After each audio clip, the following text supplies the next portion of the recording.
Hello everyone, welcome to my channel. I hope everyone is having a wonderful day.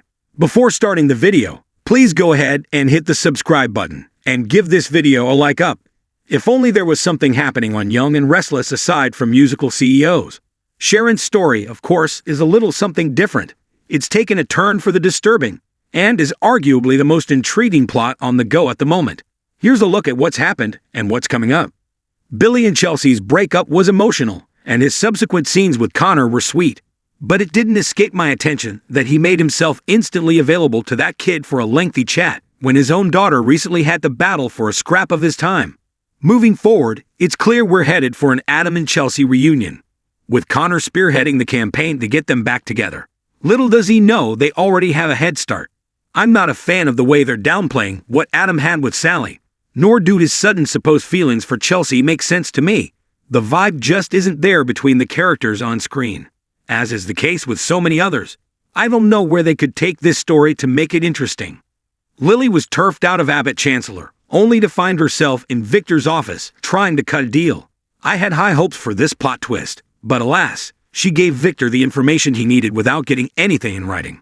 Her best hope is that he'll make her a co-CEO alongside Nikki. It's not like him to put someone other than family in a position like that, but Michael's warning about Nikki's ability to take on the company seemed foreshadowy. With Lily gone and Chance out, the latest round of musical executive positions will see Phyllis slotted in as Billy's COO, per the preview. At least this combo battling Victor could be entertaining as all get out. It seems a foregone conclusion that Victor will win, but I'm still holding out hope for a twist, honestly. Thoughts?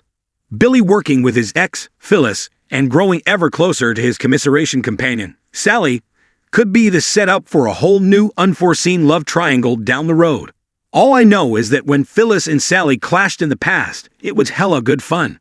Speaking of potential love triangles, we're defo gonna get Claire/Kyle/Summer before too long.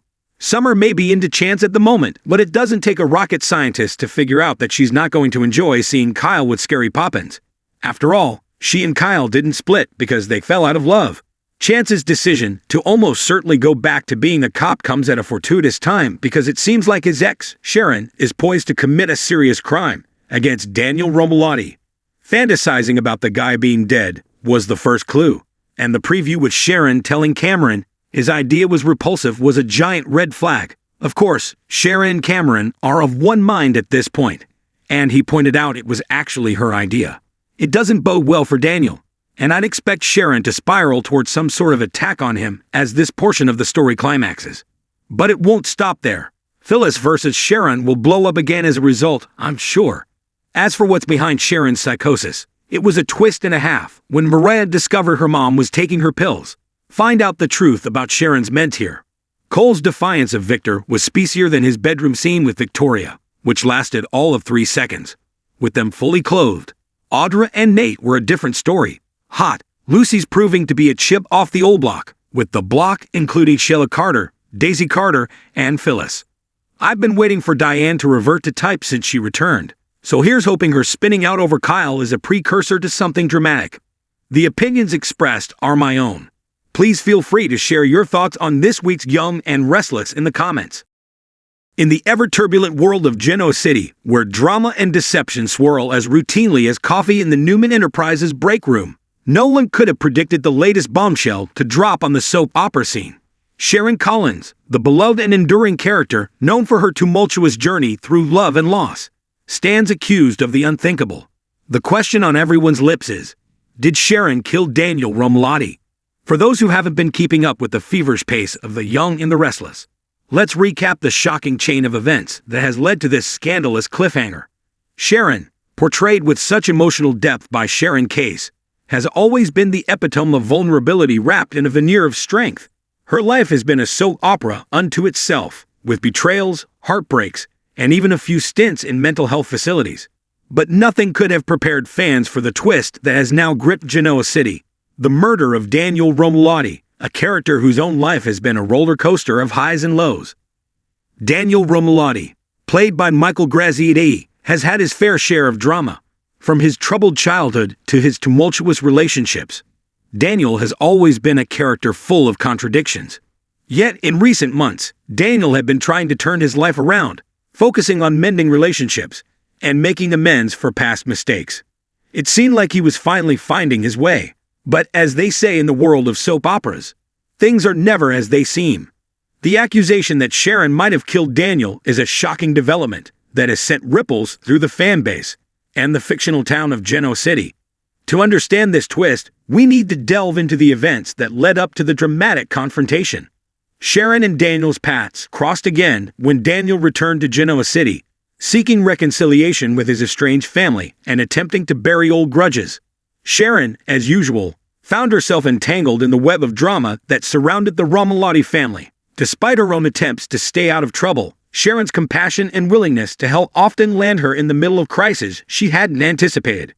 The friction began when Daniel stumbled upon some incriminating evidence related to a shady business deal involving Sharon's ex-husband, Nick Newman.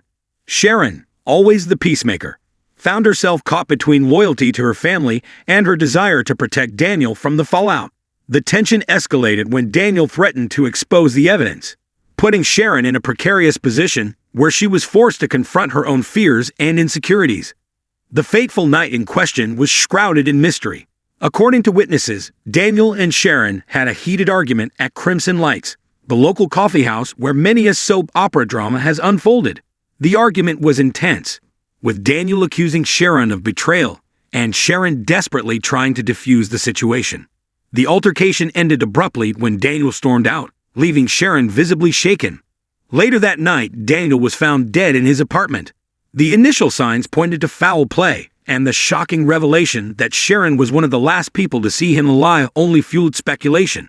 As the police began their investigation, the evidence appeared damning. Fingerprints on the weapon used, a history of conflict, and a motive that seemed to fit. Sharon's side of the story is complex and heart-wrenching. According to her, the argument with Daniel was heated but non-violent. She claims that she left the coffee house in distress after Daniel's accusations and had no idea what transpired after that. Sharon asserts that she was at home, trying to calm herself down and reconcile her feelings of betrayal when she received the news of Daniel's death. As the investigation progresses, Sharon's mental health becomes a focal point. Her history of psychological struggles is scrutinized, with some suggesting that her past might have played a role in the current situation. Despite her insistence on innocence, the dark cloud of her troubled past looms large over her. The fallout in Genoa City has been immense. Fans are glued to their screens, debating Sharon's guilt or innocence with fervor. Social media is ablaze with theories, some believing that Sharon might be covering up for someone else, or that the real killer is someone else entirely.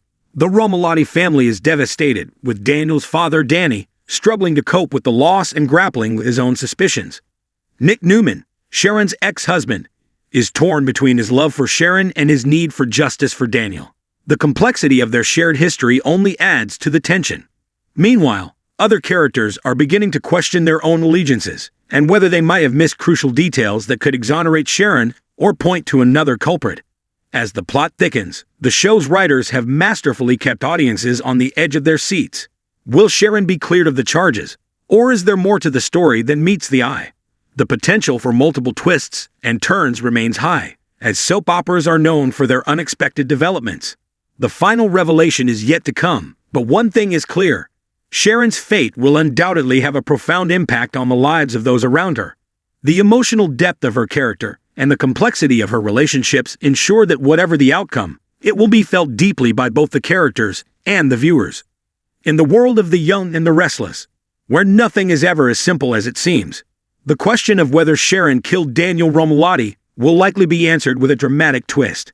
Until then, fans can only speculate and await the next episode to see how this thrilling chapter unfolds.